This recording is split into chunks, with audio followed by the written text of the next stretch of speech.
My name is Alaa Muneer. I am 26 years old. I came to Egypt 8 years ago due to war in Yemen.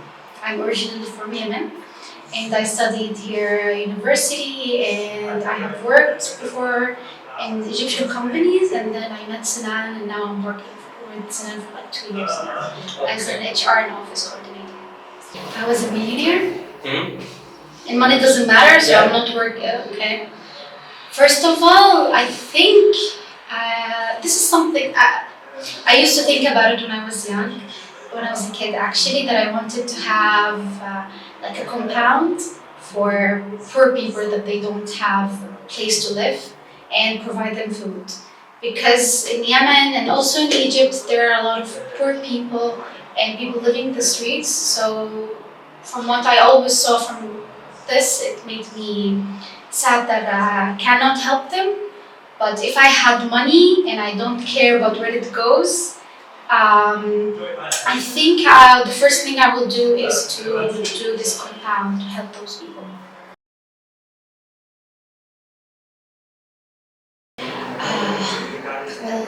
That goes to my mom.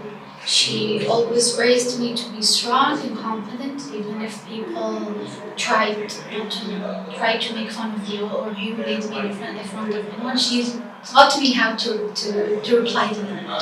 So she's the one who actually taught me to be strong. So yeah. Well, when we were kids, bullying happens in school between cousins and comparison between the best cousin and. So my mom once, I told her, hey mom, this cousin always bullies me and I'm so sad and I want you to tell her mom anything. She told me I'm not gonna involve in this. You should be the person who stopped this thing. And then it happened again and I tried to go back to her, please go tell her mother to let her stop. She told me I will not interfere.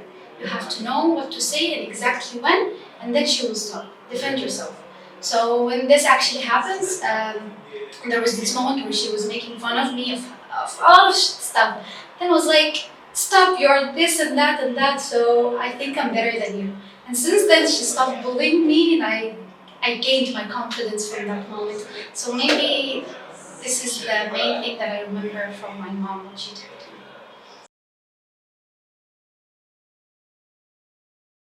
me. Working with Sinan makes me feel like I belong to this company.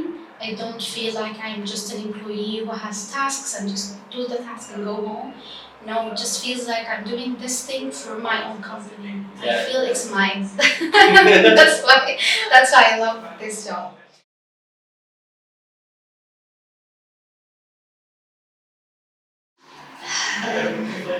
Building this office. Well, I remember when we moved to this, we were in working space areas, so we didn't have, the furniture wasn't ours. But when we decided to have our own place, Sinan wasn't in Cairo, so I had to do everything by myself. And then I was taking his opinion, but mainly I was the one who was going to choose the furniture, everything in the office, the place, the lights, everything. So doing this made me feel like I was doing my home. So I would try my best to choose the best materials. So, and also Sinan gave me the door to choose whatever I want. He didn't complain about anything, so I felt also he respected my opinion. That I feel different because although we are both Arabs, but I'm non-Egyptian, so the way I wear my scarf or the way I style is different than Egyptians. So they always recognize that I'm not an Egyptian, which was annoying to me. It's like at the end we're all humans, but I felt treated differently. And also my accent. When I was trying to speak in Arabic, there are some terms in an Egyptian accent that shouldn't be said this way, or some of words in Yemeni.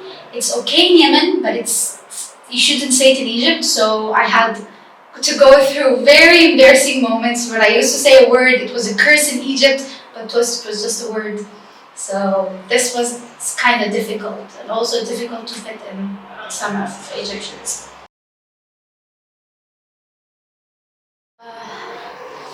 That I'm living here and I have to learn how they're living, so I can live with them because I knew that I will stay here for long. And Egyptians are really nice.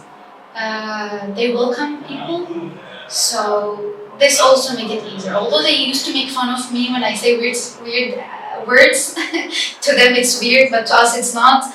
But it was okay. They always took it as a funny joke, not bullying me or making fun of me. So yeah.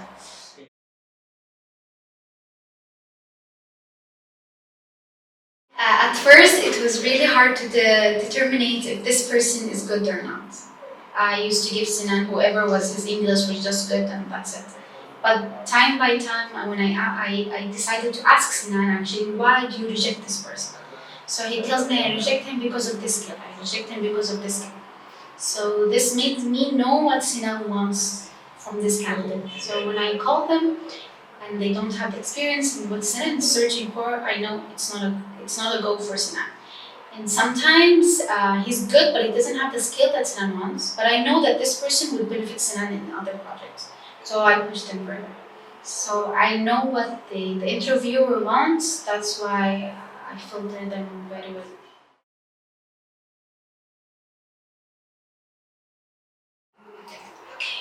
So, for the first thing, I will tell the candidate that we are now part of NFQ, and NFQ is a global company, and this is something that will attract Egyptians very well. And the fact that we work with foreign companies, not Egyptian companies, is also a bonus for candidates here in Egypt. Plus the environment. They would prefer flexible environment, flexible management, hybrid working, and good salary. So we offer them all. We offer all these, and this is what Egyptians actually looking for. So thankfully, we are one of the companies that we offer everything that they love. To me, I think a good manager who actually takes the opinion of his employees. So when he wants to do something, he doesn't just do it. He actually takes the opinion of who he is working with, and sometimes even if it doesn't include, if his opinion wouldn't make a difference. Sometimes Sinan also uses it, which is really nice. Sometimes he knows that this person, his opinion wouldn't make a difference, but he knows that at least what is his opinion, what he thinks of. So this also would help him to make the decision.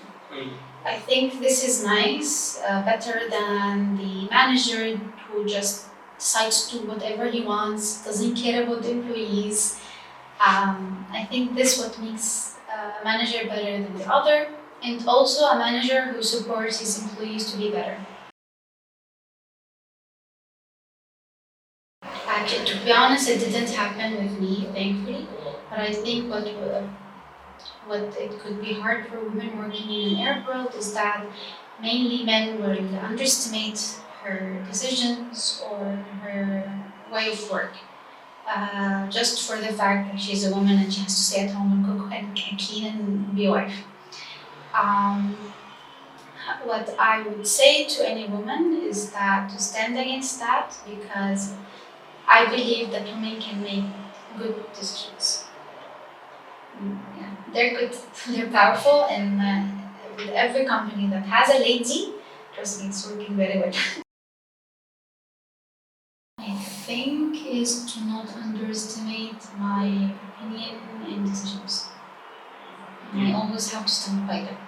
So sometimes when there is an issue or a problem, and I would love to say it, but I'm afraid that the person in front of me wouldn't like my opinion, or he will just underestimate it, so I will just keep silent. I would now when I met this person, they told me no. You have to say your decisions and opinions because it might help, even if they're not 100% right. But it might help the one in front of you who's trying to do something to think about it, which might lead to another end result. I will say you made it. You're working the job that you love. You're working with a manager that you love, an environment that you love, and you have a good person that you love also. I'm surrounded by really good and nice people, and this is something I'm really thankful for. So yeah, this is what I would say. Well, I think they're really Vietnamese. I don't know the whole Asian culture, but from I visited Vietnam, Vietnamese are the sweetest people I have ever met in my entire life. They are so nice, so polite. They're just very, very warm-hearted. They're very, very, very sweet. This is what I saw from Vietnamese people. Cairo actually has the best food, so I will tell everyone and anyone to come here for food. And also the night side of Egypt is really beautiful.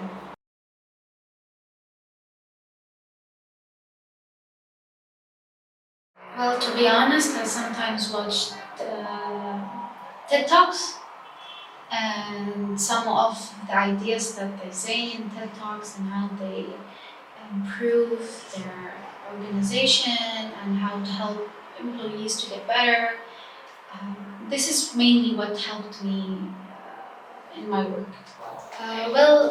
There was this person that was talking about HR because mainly, I don't know if it's a thing also in Vietnam, and HR is always a person who has payrolls and follow up with the absence and who is attending, and a lame person who was just waiting for to deduct salaries.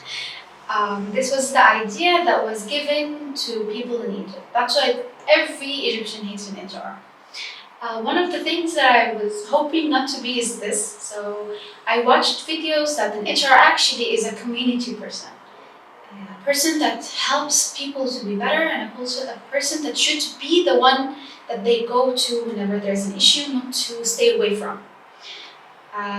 This is what helped me to be a better HR. To be engaged more with the employees and be friends with them is better than just waiting for the time that I deduct salaries. I also enjoy deducting salaries, but other than that, I am more close to the employees here. I would prefer, from my point of view, from what I see from the people, is to provide them good environment in the office so they can come at least like 3 days and 2 days no, once a week, in the week, I mean. Because coming to the office, you're not just gonna have to work and then the 8 hours and then you go again to sleep or go watch something. Being in the office helps you in your career more, because you will sit with that person, you will chat, and then you will know more information, and you will get to know people more, and you will have a community that you are working with. Is better than just a laptop and you close the screen and that's it. I think coming to the office is a nice idea, but as I said, not completely from office.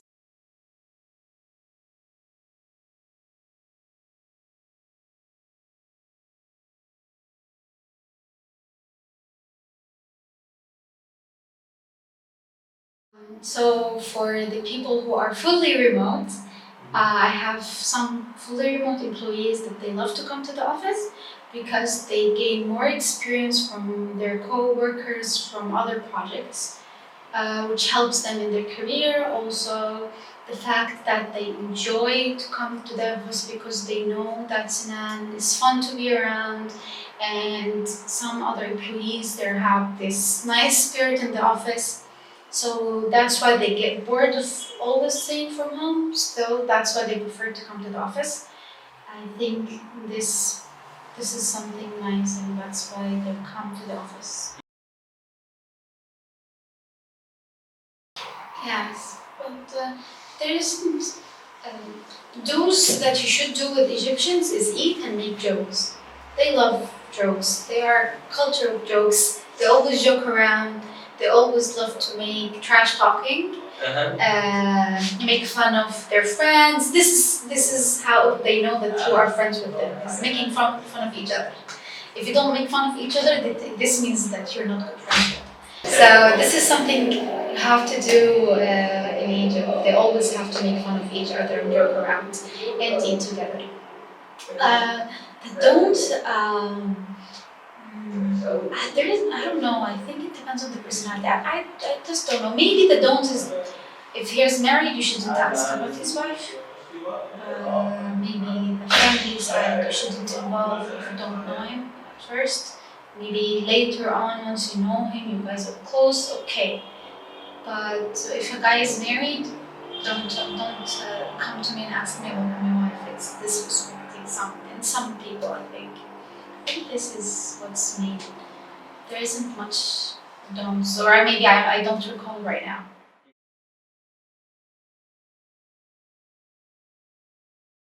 We have nightclubs and people actually go there. It's pretty known, but not all of us go. So, but the cool people go there.